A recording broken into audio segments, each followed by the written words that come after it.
नमस्कार, स्वागत है आपका। आप देख रहे हैं इनसाइट में। हूं अनुराग दीक्षित। इनसाइट में आज बात एफडीआई और अर्थव्यवस्था की। केंद्र सरकार ने 21 एफडीआई के प्रस्तावों को मंजूरी दी है और ये माना जा रहा है कि इन प्रस्तावों को मंजूरी मिलने के बाद लगभग 2400 करोड़ रुपए का निवेश संभव हो सकेगा। इन 21 प्रस्तावों में से 8 प्रस्ताव दवा क्षेत्र से हैं। दवा क्षेत्र के जो प्रस्ताव हैं उनको लेकर काफी लंबे समय से चर्चा हो रही थी और अलग अलग तरीके के तर्क दिए जा रहे थे। अगले 1 घंटे में ये समझने की कोशिश करेंगे कि इन एफडीआई के प्रस्तावों को मंजूरी मिलने के बाद जो अर्थशास्त्रियों की तरफ से, जानकारों की तरफ से ये कहा जा रहा था कि आर्थिक सुधार के लिए कुछ सख्त फैसले लेने होंगे, एफडीआई को लेकर कुछ लचीलापन बनाना होगा नीतियों के स्तर पर। क्या वो अब बदलाव दिखना शुरू हो रहा है? एफडीआई की क्या वास्तव में जरूरत है? महत्वपूर्ण विषय पर चर्चा करने के लिए मेरे साथ स्टूडियो में मौजूद हैं एसके जिंदल साहब। आप अध्यक्ष हैं निवेश कमेटी के, एसोचैम से जुड़े हुए हैं। बहुत बहुत स्वागत है आपका। मेरे साथ जुड़ेंगे प्रोफेसर राकेश मोहन जोशी, आप Indian institute of foreign trade से जुड़े हुए हैं। आपसे भी समझने की कोशिश करेंगे क्या है आपकी राय। हमारे साथ जुड़ेंगे वरिष्ठ आर्थिक पत्रकार राजेश रपड़िया जी, आपका भी बहुत बहुत स्वागत है। चर्चा जोशी, क्या आपको भी लगता है कि जो अलग अलग क्षेत्र के 21 प्रस्ताव मंजूर किए गए हैं उन तमाम क्षेत्रों में एफडीआई की जरूरत है?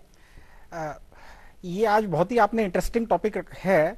अब आप देखिए कल जो हुआ उसके अंदर आप 8 का फिगर बताते हैं, लेकिन अगर आप देखें तो 2140 का जो प्रस्ताव है उसके अंदर से 76% is in the pharma sector और बाकी जो है वो 20% जो है कम्युनिकेशन में।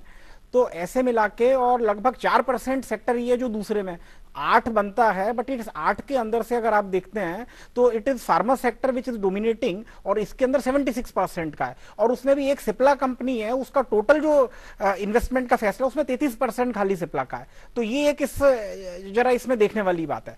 अच्छा, इसमें आपत्ति क्या है? अगर दवा का क्षेत्र की हिस्सेदारी ज्यादा बड़ी होती है तो इसमें आपत्ति की क्या? कोई आपत्ति नहीं है, अच्छी बात है, ये अच्छी बात है। लेकिन इसको थोड़ा सा एक माइन्यूटली अगर आप इसका विश्लेषण करें तो आप एक और देखेंगे कि नॉर्मली हम इसको इन्वेस्टमेंट परमिट करते हैं ग्रीनफील्ड इन्वेस्टमेंट, बट ये जो इन्वेस्टमेंट हुआ है brownfield investment. No, brownfield investment में क्या है कि हिंदुस्तान की एग्जिस्टिंग जो कंपनियां हैं उनको विदेशी कंपनियों ने एक्वायर किया है। अब उनको विदेशी कंपनियों को एक्वायर करने से वो जो कंपनी के ओनर्स हैं हिंदुस्तान में या कंपनी है या जैसे जिंदल साहब बैठे हुए हैं, ये इसलिए खुश हैं कि उन कंपनियों को एक अच्छा खरीदार मिल गया और इन कंपनियों ने बड़ा भारी मुनाफा बना लिया।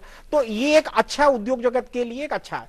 नाउ अब आम आदमी के लिए, अब आम आदमी के लिए अगर अपन देखते हैं तो उसके अंदर बात होती है जेनेरिक ड्रग्स की। तो जेनेरिक ड्रग्स जो है वो दूसरी दवाइयों से काफी सस्ती हैं। अब वो कितनी सस्ती हैं वो डिपेंडिंग अपॉन डिफरेंट ब्रांड्स। अच्छा, अगर आप देखेंगे कि ड्रग प्राइसिंग के अंदर एक ही फार्मूला काम करता है हिंदुस्तान में नहीं सारी दुनिया में, कि price what the customer can pay. Cost plus price कभी नहीं होता है, जितनी कस्टमर पे करता है उतनी हम प्राइस कर देते हैं। अब आपको एक मैं छोटा एग्जांपल देता हूं। एक जैसे फाइजर नाम की एक कंपनी है, वो सेम फाइजर जिसको हमने किया है इससे थोड़ा अलग है। तो 2000 के पहले जो anti HIV triple combination of medicine की कीमत है वो दुनिया भर में 12,000 13,000 US$ हुआ करती थी एक साल के लिए। ना अगर आप आज भी देखो तो भाई 1.1 billion people they lives on this earth less than extreme poverty less than $1।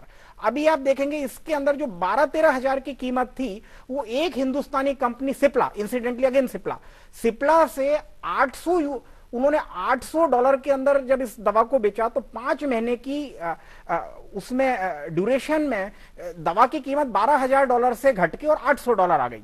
ना ये क्लियर कट बताता है कि जो ट्रांसनेशनल कंपनियां हैं वो बहुत हाई मुनाफा करती हैं और कितना करती है वो तो आप इसमें अंदाज लगा लो। बिल्कुल। अच्छा, और इसके अंदर अब साथ में बात ये है कि इस मुनाफे के साथ के अंदर तो जेनेरिक ड्रग्स कंपनियां जो हैं उनको थोड़ी सी इसमें, अच्छा, customer is the ultimate loser.